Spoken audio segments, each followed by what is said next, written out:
নমস্কার। আজকের গভীর আলোচনায় আমরা ডুব দেব একটা পুরনো বাংলা লোককথায়, শ্যাওলাপাড়ার রহস্যময় ঘণ্টা, জলদস্যুর বন্দিদশা। নমস্কার। হ্যাঁ, এই গল্পটা বেশ ইন্টারেস্টিং। শ্যাওলাপাড়া গ্রাম, তার পাশের আঁধারিনী নদী। ঠিক, আর নদীর ঘাটের সেই পুরনো বটগাছ, সেখানেই তো আসল রহস্য, তাই না? একদম। লোককথা এরকম সাধারণ জায়গাগুলোই কিন্তু অসাধারণ হয়ে ওঠে। ওই বটগাছ, নদী, এগুলো যেন কিসের প্রতীক? হয়তো কোনো অজানার বা বিপদের। হুম, আর সেই বটগাছেই নাকি ঝোলানো ছিল একটা রহস্যময় ঘণ্টা। হ্যাঁ, আর কিংবদন্তিটা হলো পূর্ণিমার রাতে ঘণ্টাটা নিজের থেকেই বেজে উঠত। আর সেই শব্দ শুনেই নাকি জলদস্যুদের অতৃপ্ত আত্মারা জেগে উঠত। ভাবা যায়? এইখানেই তো গল্পের শুরু। গ্রামের এক যুবক, রতন, বেশ সাহসী। সাহসী বা হয়তো একটু বেশি দুঃসাহসী, সে বন্ধুদের সাথে বাজি ধরে ফেলল। বাজিটা কি নিয়েছিল? ওই পূর্ণিমা রাতেই যাবে সেই বটগাছার কাছে, দেখবে ব্যাপারটা কি, রহস্যটা ভেদ করবে। এই যে কৌতূহল, নিষিদ্ধ জিনিসের প্রতি টান, লোককথা এটা খুব পরিচিত একটা থিম, একটা মোটিভ। প্রায়শই দেখা যায় এর পরিণতি ভালো হয় না। ঠিক।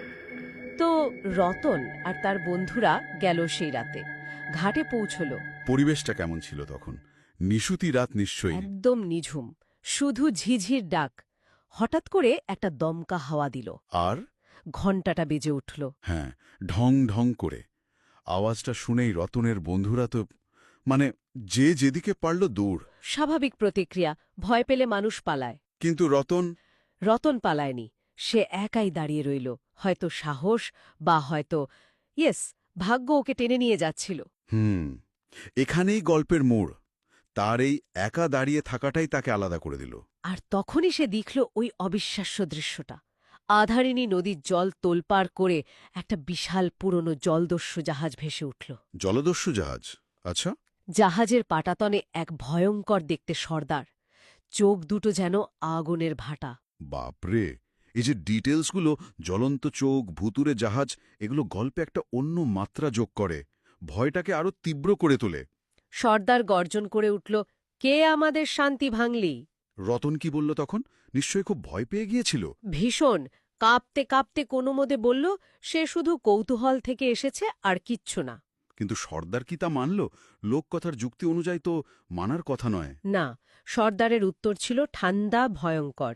বলল, কৌতূহলের শাস্তি ভয়ানক হয়, বলেই ইশারা করল। তারপর রতনকে ধরে নিয়ে গেল। হ্যাঁ, জলদস্যুরা তাকে জোর করে জাহাজে তুলে নিল। জাহাজের ভেতরে কি দেখল সে? দেখল সারি সারি কঙ্কাল,